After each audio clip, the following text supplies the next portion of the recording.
उस गांव के बाहर एक कुआं था। गांव के लोग उस कुएं से पानी तो क्या, कभी उसके आसपास भी नहीं भटकते थे, क्योंकि उनका मानना था कि उस कुएं में भूत रहते हैं। हर अमावस्या की रात को उस कुएं से भूतों की एक बारात बाहर निकलती है, गाजे बाजे के साथ। उस बारात में एक दूल्हा जो घोड़े पर सवार होता है, वो भी भूत होता है। वो बारात गांव में आती है और एक जवान लड़की को ले जाती है। आज फिर ये मनहूस अमावस्या की काली रात आ गई। घर में जवान बेटी है, कैसे उसकी रक्षा करूं? डरने की कोई जरूरत नहीं। मैंने सभी खिड़की दरवाजे बंद कर दिए हैं। कोई भी दरवाजा खटखटाए तो खोलना मत। आज हम में से कोई नहीं सोएगा। तभी सुखदेव की बेटी विमला बोलती है, बापू मुझे कुछ होगा तो नहीं ना? मुझे उन भूतों के साथ नहीं जाना। मेरी बच्ची, हमारे होते हुए तुझे बिल्कुल भी डरने की जरूरत नहीं। पूरा गांव अपने अपने घरों में छिपकर बैठा था। तभी ढोल और शहनाई की आवाज आने लगी। वो आवाज उसी बारात की थी जो कुएं से निकलकर सीधा गांव की तरफ आ रही थी। गाँव वालों, दिखाई नहीं देता क्या तुमको? बारात आई है। हमारा स्वागत नहीं करोगे? और मेरी दुल्हन कहाँ है? कहीं दिखाई नहीं पड़ती मुझे। भूतों की बारात गांव में आ चुकी थी। इमली अपनी बेटी को एक कोने में छिपा कर बैठी थी। तभी भूत अपने घोड़े से नीचे उतरता है और जोर जोर से हंसने लगता है।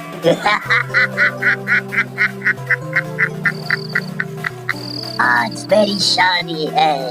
बिना दुल्हन लिए मैं यहाँ से जाने वाला नहीं।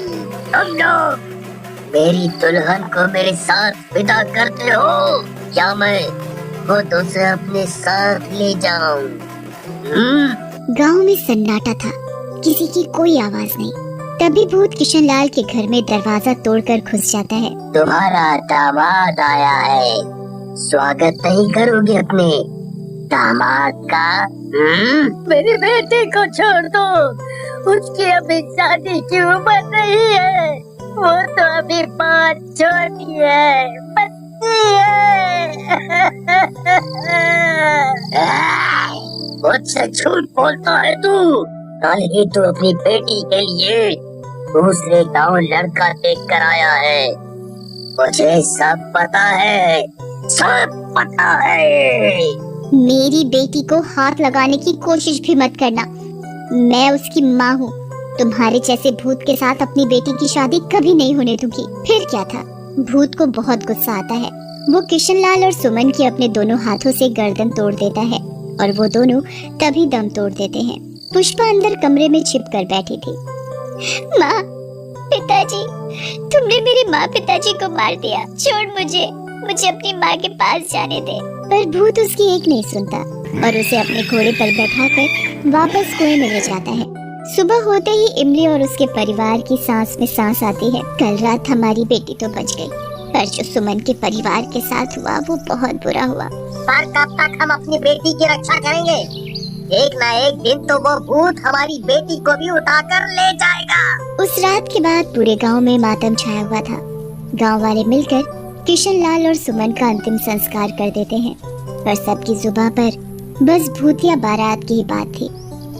अरे भाइयों, ये सब कब तक चलेगा?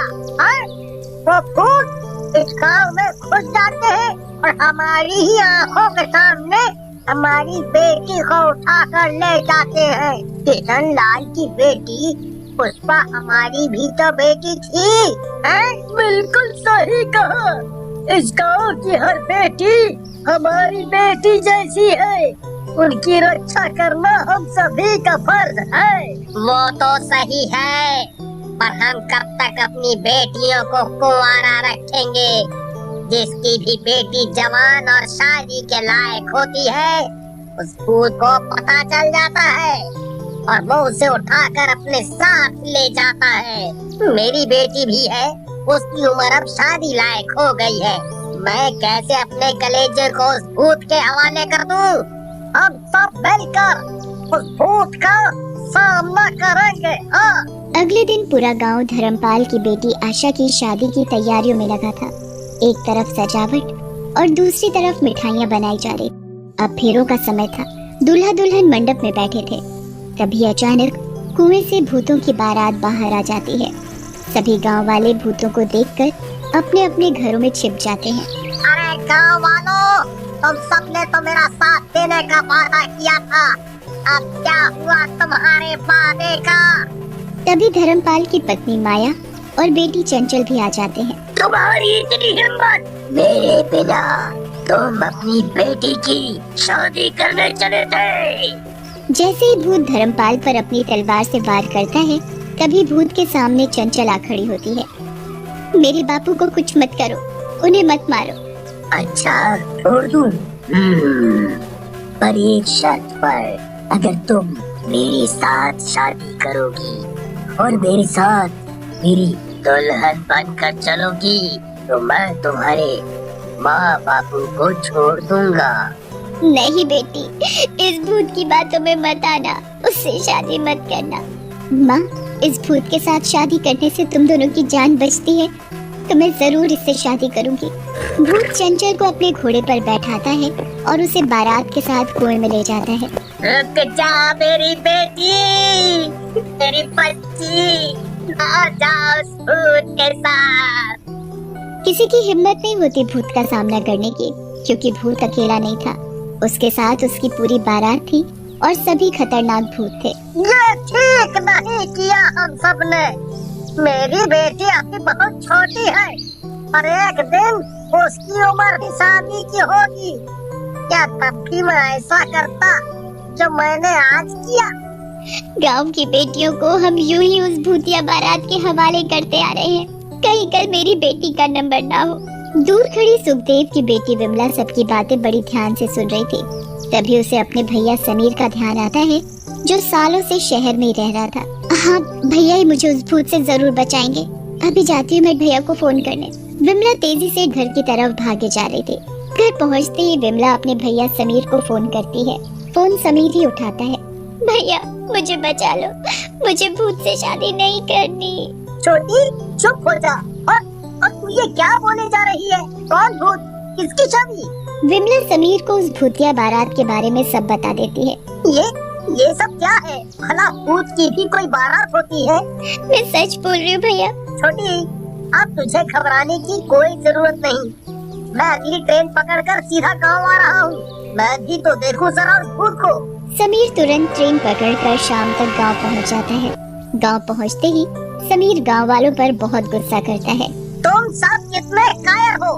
अपनी ही बेटी को भूत के हवाले कैसे कर सकते हो? मुझे अभी भी यकीन नहीं हो रहा कि तुम सब सच बोल रहे हो। क्या मुझे कोई बुरी बात बताएगा? हमने कभी तुझे इसलिए नहीं बताया कि कहीं तू परेशान न हो वहाँ। मैं बताता हूँ अब। कई साल पहले इस गांव में दूसरे गांव से बारात आ रही थी। नाचते गाते हुए सभी बहुत खुश थे, पर अचानक रास्ते में कुछ लुटेरों ने बारात को रोक लिया और उन्हें लूटने लगे। उनके सभी कीमती गहने और सभी पैसा उन लुटेरों ने ले लिया था। बारात के साथ जो दूल्हा था, उसने उन लुटेरों से बहुत विनती की कि उन्हें जाने दे, छोड़ दे, पर लुटेरे मार पीट पर उतर आए। अच्छा, तो ये बात है। मुझे तरकीब सूझी है। तुम सबको मेरा साथ देना होगा। उस मंडप में दुल्हन की जगह मैं बैठ जाऊंगा, दुल्हन का जोड़ा पहनकर। वो भूत मुझे दुल्हन समझकर अपने साथ उठा कर ले जाएंगे। मेरा उस कुएं में जाना बहुत जरूरी है। समीर ने जैसा सोचा था बिल्कुल वैसा ही हुआ। थोड़ी ही देर में वहाँ भूतिया बारात पहुँच गई। भूत अपनी दुल्हन को उठाकर अपने घोड़े पर बैठा लेता है, फिर बारात कुएं में चली जाती है। अंदर का नजारा देखकर समीर के होश उड़ जाते हैं। चारों तरफ कंकाल पड़े थे। वो कंकाल उन सभी बारातियों के थे जो अब मरकर भूत बन गए थे। तभी समीर अपने से दुल्हन का जोड़ा अलग कर देता है। धोखा, तेरे साथ धोखा हुआ। दुल्हन की जगह इस लड़के को भेजो। तभी समीर अपनी जेब से माचिस निकालता है और उन सभी कंकालों में आग लगा देता है। सभी कंकाल जलते ही पूरी बारात दूल्हे समेत गायब हो जाती है।